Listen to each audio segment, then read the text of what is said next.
What is up, everyone? This is A Beats, and that beautifully crunchy and super aggressive sound that you just heard comes from the Kansas City-based artists who call themselves Conflicts. Formed in late 2010, the four guys that make up the group have so far released one EP, two full-length albums, and have played countless shows around the area, Kansas City, Lawrence, as well as around the country. Conflicts recently self-released their brand new album called The North Slope, which dropped on March 4th. And it has received some solid backing from industry blogs. By far, though, my favorite quote that I have read about their brand new album comes from metalsucks.net, and it goes like this. How filthy is Conflicts, you ask? Picture a mudslide crashing into the gathering of the Juggalos during a storm where crust punks fall from the sky instead of rain. Yeah, that dirty guitar tone is more addictive than everything with which the Juggalos and crust punks have substance abuse problems. If you're a fan of heavier music like I am myself, then I would strongly suggest that you block some time out of your day to sit down and fully absorb the North Slope, as well as Conflict's entire back catalog. Everything they put out is so dope. They recorded this brand new album in partnership with Josh Barber, so if, again, you are familiar with heavy music, you know what that name represents, and that alone should indicate the quality of music that these guys are putting out. And guess what? You all are in luck, because I'm going to be featuring some songs off the North Slope during today's episode. Why are you so good to us? Because that's what I do, guys. I hook you up. And speaking of today's episode, I had the pleasure of sitting down with 3 out of the 4 members in the band to talk about their new album and their history together. But since you can find most of that information online, you'll hear what I really was after, was their insight to help me fill in the missing chapters on possible causes of why the local heavier scene may have dropped off for a few years and how it's starting to make a very strong comeback. So here we go. Missing chapters. Chapter 1. All right, so let's do some introductions. What's up? My name is Nigel Williams. I'm Johnny. I'm Luke. We are Conflicts. Awesome. So you guys have been a band for 5 years, yeah? Started 2011, a little bit earlier. Yeah, I think 2011. We were all the same dudes in a different band beforehand, and we decided to kind of change our role and kind of grow up a little, and we changed our name and became Conflicts. Tell me a little bit about the history of how you guys met each other, bands you played in. Really, we all just kind of played in the same band besides Luke. Yeah, I played with them quite a bit in other bands, and we were talking earlier about your old band. Yeah, we've just always played with Luke, and he's always been in bands that we've always been like brother bands with. Yeah.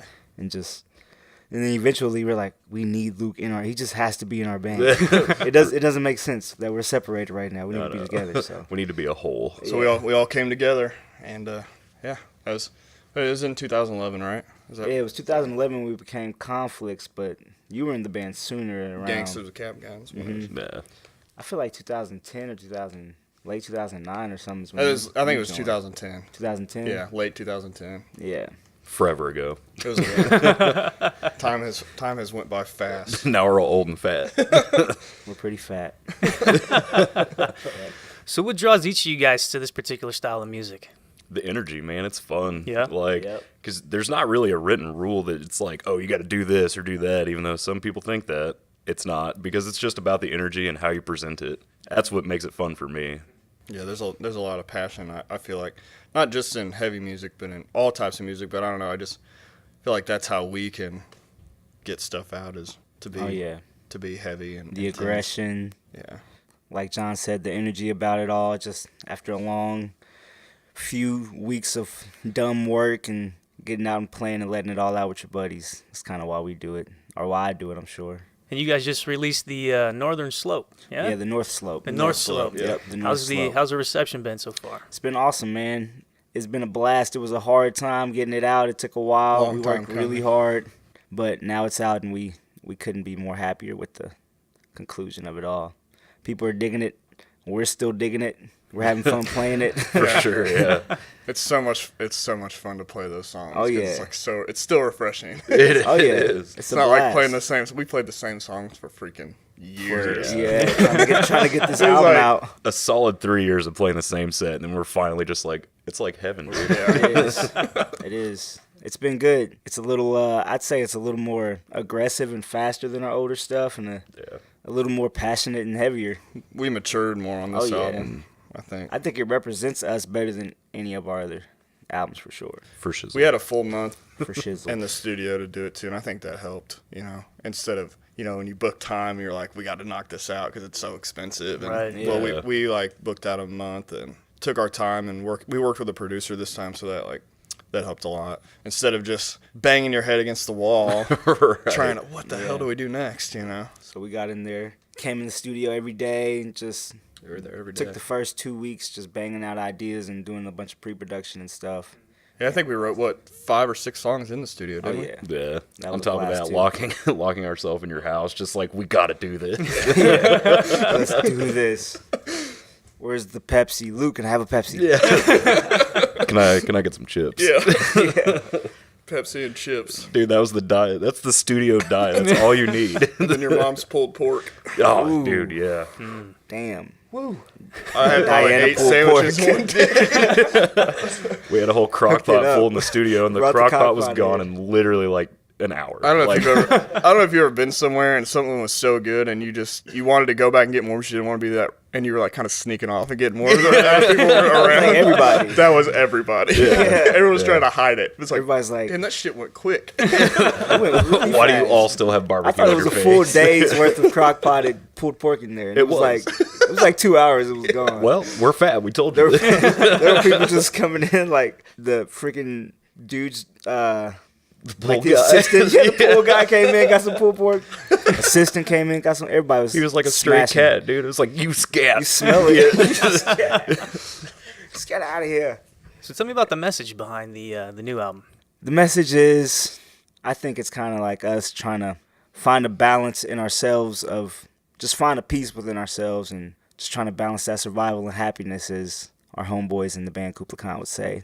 That's how I feel. And, you know, it's kind of like a lot of the same message that we've always kind of pushed. And it's just like doing what you want to do, be who you want to be passionate about what you do, be aggressive about what you do, and get it done and make your dreams come true. And it's hard to do that when you're balancing the stresses of life and work and just all kinds of stress that come with being an adult, and you're still trying to balance your dreams and get your goals done at the same time. So that's kind of what the album's about. It's hard to, like, when you preach something, I guess, in your music, or you say something, and then it's kind of hard to live that way, because like you always tell yourself, like I was talking to you in the car about, you always tell yourself, don't worry about this or work hard for this, and then it's like hard to live by it when it comes, like you can tell somebody else exactly what they should do, but when it comes down to you, and I think that is another thing in the album I take from I think the album, you know, it has so many different meanings behind it that we can't put one big purpose on the album. You know, we all have our own personal meanings behind everything in the album because we all wrote the lyrics together. We all put in on everything. So it has several meanings, you know. It might not mean to me what it means to Luke. I'm sure it means the same thing to all of us, but we all collectively have separate little meanings behind it too. All right, time for some jams. This is the lead single off Conflict's new album, The North Slope. The song is called Heart of Darkness. Turn up.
So what is the main message that Conflict stands for? What is the main message you guys try to get out there with your live shows, with your social media presence, just in the world?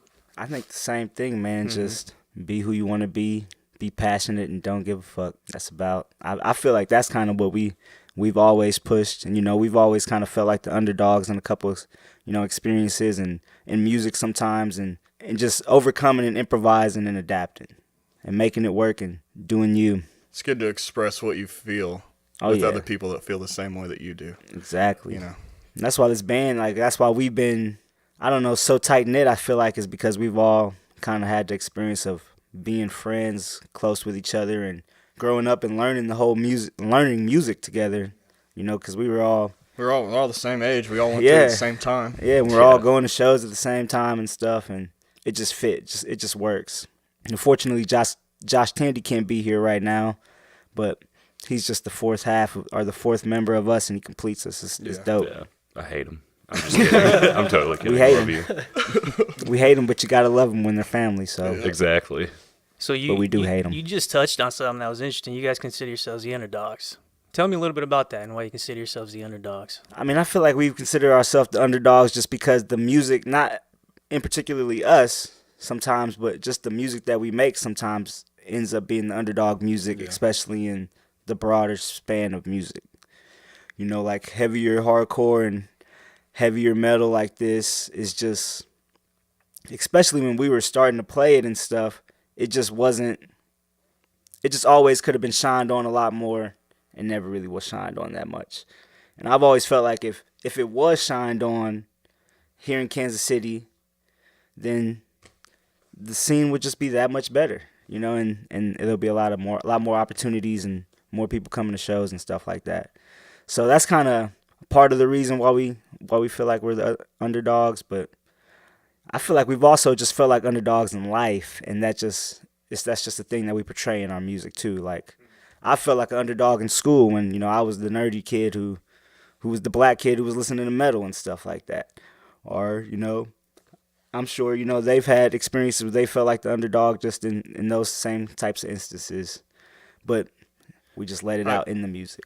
It's something I think we're kind of proud of too, you know, Oh, yeah. because it shaped who we are as people. You know, it's not a bad thing. You know, we work hard for everything we've got. You know, and we can stand behind it. Exactly.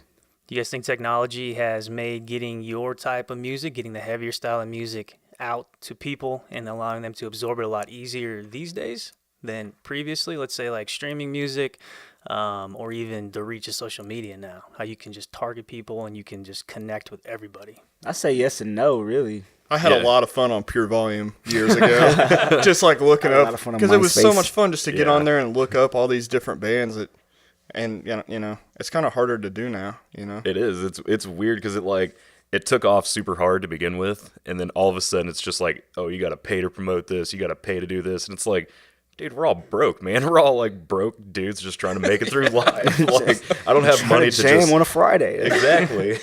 But it's like, it's weird because it's going back to just handing out flyers to people. It's like, hey, dude, come to this show or check this out, or like putting stuff on a board at work. It's like, that's. I think that has a bigger reach. Oh yeah, remember the old sure. handbills that like you used for to a get while. at every show? Oh, yeah. Yeah. Yep, flip it over and it's got a list flip of it every over, show yeah. that's like about to happen in the next few months. I think that was honestly dope. had a better reach than Yeah. you know. But with that being said, it's like it's a blessing and a burden because it's like you could put something on YouTube and it goes instant and it's just viral, or you can post something on Facebook and 4 people see it. It's like, Exactly. And I think it had like a big, it kind of just, it had a peak and now it's on its downfall, it feels like. yeah, People, like social media started to make it available for everybody who wanted to listen to music like this. But then at a point, it was like too easy to get music where it's harder to get people to listen to your music because it's just too easy to get music. I don't know. I can't even explain it, but because it's just an like oversaturation, Spotify. Yeah, man. It's yeah. like, You can just, when you used to have to, you know, you could get a CD and you were stoked on that CD, the physical CD, yeah, and this was the music. Now the music's just all over. You know, it's hard to Right. It doesn't, you know, it's hard to explain, but having the physical CD just doesn't. There's no power in that anymore. You know, people are just clicking, listening for 15 seconds, like, no. click it. Let's see what's over here. It's just hard. People. I used to buy CDs based off of the artwork or the name of the band. Right. And then I was like, I would pay more attention to it because I was like, shit, I just spent $12 on this, Right. Not just You click listen, and you make sure you like shove it it or out the not. way. So, and then I think I found a lot of music that way. A lot of music I never would have. Anyone never would have turned me on to. Right. Dude, the Victory freaking Samplers. Yes. Those were my That one jams, broke me on a few man. bands. Oh yeah, dude. Samplers were awesome. Yeah. That one sampler with Comeback BT Kid. Bam and Comeback Kid Yeah, on dude. it. Bury Your Dead. All those. that was That was a good time for music. damn It sure was. my favorite sampler. Yeah. So tell me about your guys' experience, how you became a part of the scene when you were younger. This guy right here got me into the scene. Yeah. John got me in the scene. He I don't know, he was always just a level higher. And he'd be like, "Hey Nigel, check this out." I'm like, "Oh crap, that's damn good." it's so heavy. Yeah, so I was like in high school listening to bands like Slipknot and Mudvayne and stuff. And then John threw some like Acacia Strain at me, 3750 at me, and he's like, "Check this out." I'm like, "Oh crap." Yeah. Dude, Then he's like, 3750 no, it was changed your life. It was the Azalea Dying Yeah, record. dude. Oh, Frailwords Collapse, man. Oh, yeah. That was the one. And then it was, Transition band. then it was that Right. 3750. Then it was 3750. That was the next level you were at. Right. That And helped then me after get to that, the it was next like level. Norma Jean. Yep. Yeah. Oh, yeah. There was a kid in high school for me. It was my freshman year. And I kind of started to get into the heavier music. And I walk in, it was like the first day, and I had an As I Lay Dying t-shirt on. And this kid goes, "Hey, do you like hardcore?" And I was like, "What the hell is hardcore?" Like, I didn't know what he was talking about. And he goes, "Oh, you should come to the show with me." So I went home and like begged my parents, "Can I please go?" Because he was an older guy, and they were like on the fence about letting me go. Yeah. They're like, "Well, where's it at?" And I was like, "It's at 31st and Gillum." And it was the El Torion. And that was like, I think what really sparked it. I went to that dude, show. El Torion, man. That was the spark for everybody. Yeah. That's what really that was, man. opened my eyes. And then it's like I was going there every week. I spent a lot of my time there. I spent a lot lot of of my your- time and money there. Yeah, a lot of your And you would go to the shows, and you could get a T-shirt for $10, and you wear Yep. it the next day, at school. And I don't know, it was fun. There was like a lot of excitement about, hey, I'm gonna go to a concert, good times, man. No 29. And it was kind of cool because not very many people were doing that too, so it Yeah. kind of felt like a little bit rebellious. Yeah. Like, you're going out with your friends to this shitty venue, like nasty, dirty place. You It's always like- see these same people at. Yeah, and you made friends there, and it was cool. It was like a different crowd, Yeah, a little it was community. cool. Yeah. Yeah, tell me a little about that community. Tell me kind of did anything surprise you, or were they just there with open arms to kind of welcome you in? Or what was your experience with that? It was weird for me because it was like all the metal shows are excellent. It's like metal and heavy shows, I guess you could say, like Embrace the End, Bury Your Dead. All those shows are cool. And then I go to one show that was like a hardcore show, and it was just instantly like, "Nope, you're shut out. Sorry." Oh, Really? Yeah, dude, the hardcore scene did Man. not. They were just kind of rude at the time. I don't know. They were like their clique, and that was it. Uh-huh. So Yeah. We I kind of got in. I felt like I was welcomed pretty decently into the scene. Like I didn't know very many people in it, but over time you just learn to know everybody. But yeah, I stood to myself for a long time, just kind of in the back, watching the shows, trying to learn what the hell was going on. But eventually, slowly, we started playing shows. We formed a band. And we started playing shows, and that's more how we got, I'd say, connected in with the scene. Was once we actually started playing. That's when people started to really know us in the scene. I was kind of like Nigel. I just kind of kept to myself and stood in the back and was just in awe of everything. And then, Yeah. Slowly, you start to talk to more people standing outside in line, and whoever's standing by you, slowly talk and get to know people. It was cool. And then, yeah, it was, like I said, my dream was to play El Torion. Like, if I played there, you made it. You know what I mean? Yeah. And it was just, and I got to do that. And, at the time, I remember at my grandma's house trying to explain it to my grandmother. She did not understand it for sure. at dude. all, but That's how my experience was. I always wanted to play there. Yeah. I like going there. It was a good time. We never got to play the original. I don't know. Luke, you probably I played there did. one time. It was with Death by Stereo. Nice. Yeah, when it was a original. Yeah. We played Caddy there corner like stage. Yeah. we With played all the there graffiti after on they the had wall. like remodeled it a little bit. Yeah. And it was like Something they moved the reopened stage it. across. They just made When it they white. when they painted all the graffiti, they made it all white. Do you remember? Yeah, they painted over all of the graffiti, made it white, and they put a stage in the very back. Then there was just that stage for a while. Then they opened up the original stage kind of again, but it was built a little different. Yeah, and they it had two like stages for a tiers, while, yeah. and then Where was that shut it second all stage down. at? I'm trying to think. You said there It was was two. yeah, it was weird because It's been a long time. Well, they rebuilt the caddy corner one, but made it like a square and put 2 tiers on it, and then they had one in the very very back Where in the, the, where they old used to El all have old Torreon. merch. Yeah, the merch there was like back the there. merch highway and And it's just highway stuff. hallway. Yeah. And then where the bathrooms are on the back, it was straight across. Yeah, it was like Okay, the I opposite remember side of the that. bathrooms. Yeah, they had like, I don't know, remodeled the whole. I think they may have took a wall down or something Right, to put we it played there. I played there with y'all when we Yeah. were in that back. Yeah. We played with First Blood Yeah. and That the was a Ghost fun inside. show. That was gnarly. That was fun. That was a mean show. You guys remember That the was- sound guy with his dog? Yeah. I saw him at Quick Trip the other day. I just wanted to be like, dude. I think his name was Nick, I think. Yeah, but yeah, he always had the dog. I remember. Good times. The little things that you remember from Yeah. that stuff, dude, that's what makes it cool. Oh yeah. So do you guys think that the closing of the El Torreon, the closing of the Beaumont, and essentially the closing of all ages venues really took a toll on the scene? Or So what are your bad. thoughts? So yeah. bad. Yeah. For sure. God. By far, man. You know, El Torreon was like a big deal, and when they reopened El Torreon, it never was the same Right. because there was a different person booking there. So it didn't ever have the same feel because it never had the same bands that were coming through. It used to always just, from what I hear, like older bands used to love El Torreon and, know Kansas City for El Torreon and Right. just really appreciate that place. And those bands stopped playing there once they reopened It because seemed then like it was a lot of those bands would come here every month. Yeah, yeah. like Remembering Never. Yeah. Oh, They would Remember come- Never. I all saw the I saw time. Zayo Man. there probably 6 times. You Yeah. know, Evergreen Terrace came through all the time. Yeah. Remembering Get it Never. started on Never, Remembering that was Never. like the ultimate show for me. I was just like, I was like a little Was that the kid, Under dude. the Gun tour? The Ferret Under the Gun tour? That was the Zale with Remember Never and Madball. and Madball. Yeah. I didn't And go I to think that the show. Banner though. played. Yeah, I think you're right. I missed it. Me and John I missed it. had all those flyers I on think my we wall. went skating. I'm for real. I think we went I skating. think we did too because we were stupid. Yeah, we were stupid.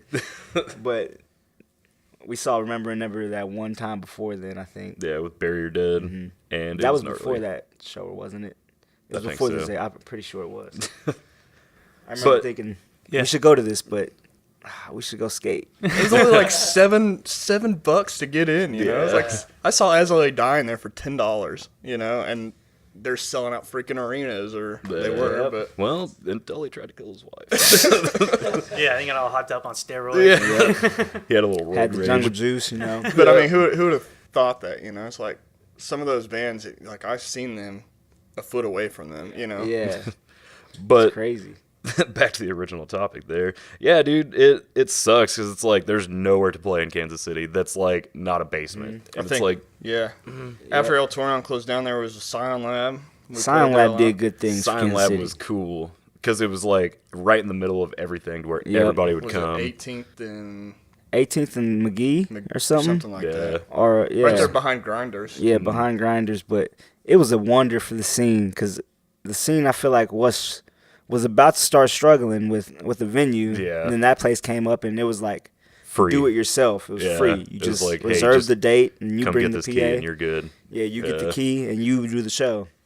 And then they had a little bar. If you wanted a bar, you could rent a little bar in the back. And it wish was that dope. place was That still place around. was that too. place. That place has so many cool shows, and it kept everybody at them. And then shows were cheap because there was no. It was a free venue. $3. $3, Exactly. $5, yeah. But Then that place That was closed temporary. and it kind of took a I think it was nosedive a year. again. It was open for a year. Yeah. What else? What was that place that was right by it? the art closet or whatever. Oh, the next space? The next space, yeah. The next space was dope too, but that was just really hard to book. The venues, man, really kind of blew it here in Kansas City. They're making it struggle. Right now, I feel like struggle for sure. I don't even really know what we have right now as far as. If we had a Riot Room venue that was all ages, it'd be perfect. Yeah. You know. Does anybody remember when that was called the Hurricane? Hurricane. Oh, absolutely. Oh, yeah. Yep. And with that, let's check out the lead song off Conflict's brand new album, The North Slope. This song is called The Wayfarer.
Chapter 3. So back when the scene was strong, when you were reaching out to other venues to play, was it easier to get a response back, or has it always been challenging? Let's say like Bottleneck, Granada.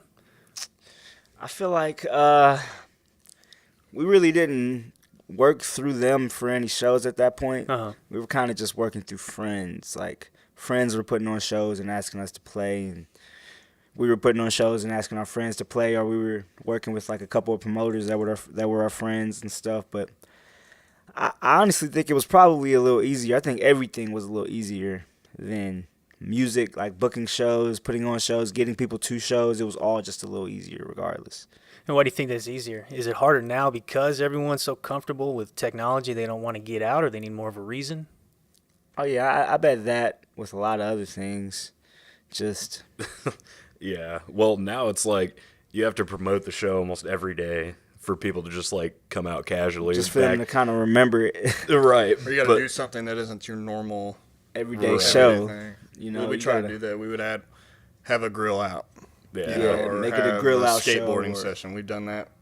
Yep. And just like next week, Yep. we're doing that hog roast deal. Yeah, we're doing a hog roast. It's gonna have a It's like a Car car show, show, bike car show, yeah, bike hog show, roast. and some band skateboard event. There's gonna be a mechanical bull, and there's gonna be a crap ton of bands. Is it free? It's free, right? It's free. It's free. absolutely all free. Yeah. So it's like Yeah, that one's gonna be gnarly. doing shows like that. Just we've been feeling like just puts a new spin on the show a little does. bit. Makes it more of an event, more than just a list of bands. You know, has a name rather than just a list of bands and a price. Right. Which back in the day, the list of bands and a price was like perfect. this for us. It So worked. it's like, Yeah, this is it. That's all. It's we like need. you, That's all you had to needed get to more do. personal now to get people to come Yeah, out. it's you like know? You gotta. literally 300 people show up and you've talked to 300 of those Yeah. people. It's like, hey, you need to come to this show. But the venues, right now we have like there's like a few house venues. Which There's are cool, but it's like, I don't want my gear to like smell like dog piss or something. It's hard to get my mom to come to a house show of 51st and Forest. But and then there's like Davies. We've been playing at Davies Uptown a little bit, but it's 18 up, 21 and up sometimes.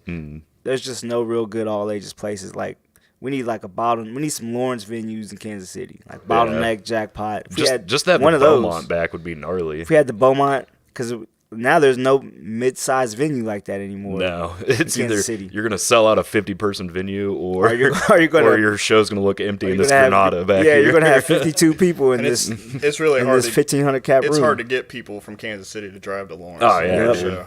It's Oh hard, yeah, and vice versa. You know. Yep. So What if about we, the- what if we about- yeah. sorry, if we had like you said, if we had the Lawrence venues. Oh it'd be yeah, perfect. exactly. If we had just like a Bottleneck in Westport, That'd like, be perfect. that'd be gnarly. Couldn't imagine. Are there as many DIY venues now? I know you guys talked about people's basements. But I remember like back in the day, like all the churches, even though a lot of the music there wasn't Christian, like they would just open up and there'd be tons of kids that come Yeah. out. Is that still happening? No. Not as much, No. man. We haven't seen Lakeland, that was for- like the one. There's yeah, Lakeland and Heartland. Heartland, yeah. yeah. There was a few. I think there was some, What was it? Yahweh. You remember Lathan. Yahweh House? I remember Yahweh. Yahweh House. Is that still? They still do shows there? I don't know. I haven't heard any. I just remember like getting me a couple of coupons for a hot dog and some chips and being happy. Oh, dude, yeah. Give me a can of soda. Playing on that stage that was an inch off the ground. Oh it yeah, was fantastic. Blast. We had some good times there. Dude, I had a lot of fun times with Yahweh. It was cool, dude. Who was that? Was that Josh Terry who Got in that fought fight. some dude? Fought the door dude? Yeah. No, he was like dancing, and then they have all those signs up, you know, like no moshing. Right. You know. Oh And yeah. he was out there moshing, and the guy came up and like choked him. And so Yeah. Josh started fighting back, you know. All these like, you know how there's always like our homies there, but then like 13-year-olds just like Don't have a teenagers, clue, right? Yeah. just hanging out, and then Josh Tandy's just there fighting the door guy. And these teenagers just like looking at him. It's pretty Oh hilarious. god, that's when he still looked Fighting like Yahweh. he looked like he was in Fighting one of the at Beatles Yahweh. at that time. That's funny. What effect do you guys think that, because I know that Terry Taylor, right, with Hunt Industries, Yeah. he was so instrumental in getting a lot of the heavier bands to come through KC. And it seemed as though once Hunt rolled underneath Mammoth, like a lot of the bigger metal hardcore acts were bypassing Kansas City. Yeah. Did you guys Yeah. experience that too, or you guys Well- think that had a big effect? I mean, I'm sure it had an effect in some point, but I don't know if it had much of an effect with us. But I know with music in general, because Terry was bringing a lot of pretty gnarly bands through. But we still hit Terry up for shows, and he still puts us on pretty awesome shows. We played Hammerween for him. Yeah, that's right, last yeah. year. That That was a gnarly. That blast. was awesome. Hopefully we can do it again this year. Oh yeah, but he did some gnarly shows. But like you said, once it kind of turned into Mammoth, it just seemed like there was less of the medium-sized bands, more only the bigger, heavier bands, and just less heavier bands in general. But I don't know. I still see them booking a lot of metal bands and stuff every once in a while here and there. But you know, they do a lot of stuff in Lawrence and stuff, and our fan base is really a strong Kansas City fan base, so maybe that might have some reason on why we just haven't seen as many shows after that. Mm-hmm.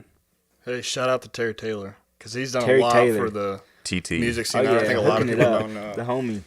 You know, he's done good things. For And the Kansas City music he's scene. extremely talented He's in everything he extremely does. talented. He is. Yeah, and he's such a good guy. He is. Such a nice guy.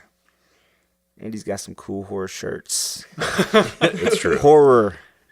Horror shirts. He's got a whole He's got side cool house horse that's shorts. like Oh, yeah. all of his horse shit. Man, that's gnarly. So how is your draw at your guys' shows? Do you guys have a pretty consistent draw? Are the fans pretty dedicated? For the most part, Yeah. Yeah, we have good support. Yeah, we have an awesome support, man. But I think in general with everybody, generally, I don't know. It's a little harder to get the support, but you still have, your fan base, those people who have been following you for so long. But I think for every band in general, it's just kind of harder to get as many people out to the shows as it once was. But we have a solid draw, man. Oh yeah, there's people that have been coming and seeing us for years. Oh, yeah. and they come to every show. But like we played a show a couple of months ago. It was a Sunday night at 1 a.m. Oh, You're not going to get. Yeah. You know. Mm-hmm. Well, And speaking it's of, not that that- venue's really cool. It's a super cool. Yeah, we should talk about that place. Was it Prohibition Hall? Yeah. Oh, Oh, yeah, yeah. Prohibition Yeah. Hall. Yeah. That's a cool place. I think they might start doing some all ages shows Yeah. too. So, And it's like, it reminds me just of the Beaumont Club. oh yeah, Like, it looks identical It's inside. yeah, big. it's got a good huge. size to it, and we played there, and the sound system and the people there, it was all really dope. But we just played our album release Davies. at Davies Uptown, and it was we had that sold out. So Twice. yeah, and so it was. I'd say we got a pretty good fan base. Oh, absolutely. We just got so many homies and friends that come out and support and hang out and have drinks and just talk, So it doesn't even always feel like we have a fan base. It's just like everybody, let's all get together and come to our show and hang out. Just come hang. Yeah. We're all friends So it's here. It's always Blast. good to see new faces though too. Get Yeah, people, yeah, exactly. People, you see them at 1 and then you don't see them, then they come back and then they slowly start coming and coming. It's Yeah. like, all right, Yeah. We've been coming. trying to promote our shows as parties. Like, let's just all come have fun. It's not a show. You don't got to stand there and watch. Let's just go. Everybody come. Let's all have Do your fun. It's a thing. party. Yeah. You know what I'm saying? If you want to twerk on someone, do it, Then dude. Who twerk on cares? someone. Exactly. Just come have some fun. We don't care what you do. We're going to do what we do. You do what you do, and we'll all have a blast tonight. yeah. And that's kind of that attitude, I feel like, has even made it more comfortable for people to just come out and have fun. That's a very good point, because a lot of people, when they think heavier music, they're going to immediately associate the crowd and the atmosphere to the style, right? Mhm. And Right. so when you guys have taken the approach of it's more of a party, let's just come hang out, have you seen people have a more positive perception? Oh, yeah. Yeah? For sure.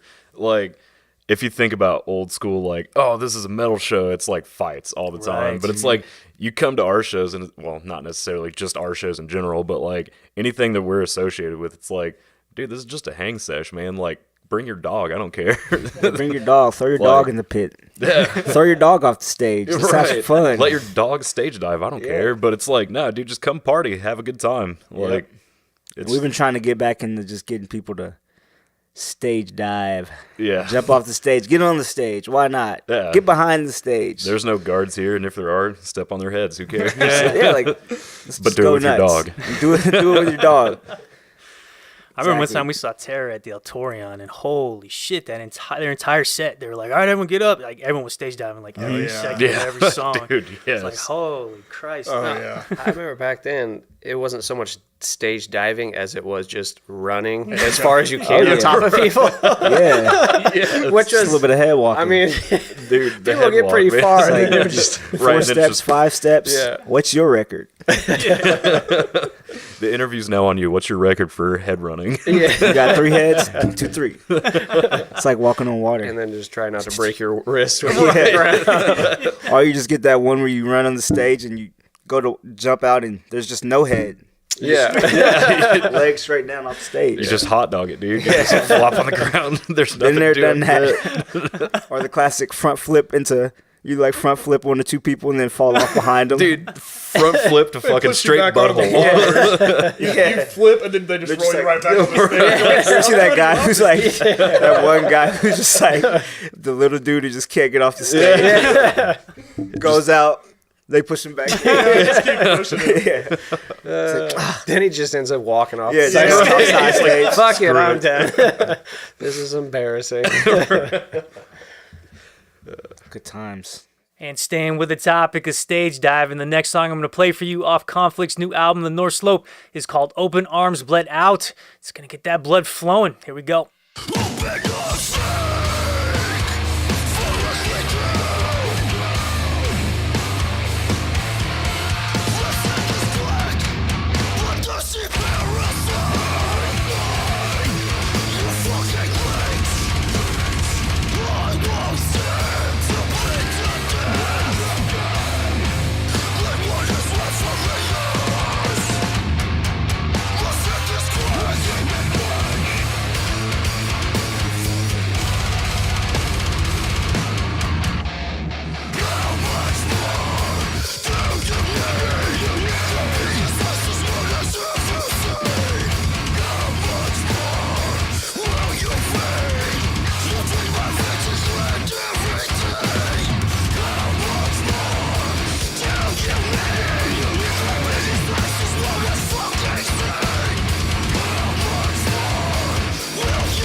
Do you think that the major indies like Trustkill, Solid State's still active, but they're not as active as they used to be? Ferret Records, you mentioned earlier. Face Down is still kind of active. Do you think that the dying or the decrease in releases or attention that those mid-level indies are bringing to the scene, has that had a big effect on getting kids out to local shows, or what are you guys' thoughts on that? You know, I feel like right now it's more of like bands have been kind of handling shit on their own a lot. I don't even really know I don't even really any follow labels any labels. Yeah. Yeah, like I used to know them all because they would all give out the samples. You know what I mean? Yeah. And you'd be like, oh, I got the Victory sample, the Ferret sampler, or you would see their banners at like Warped Tour or just big shows and stuff. And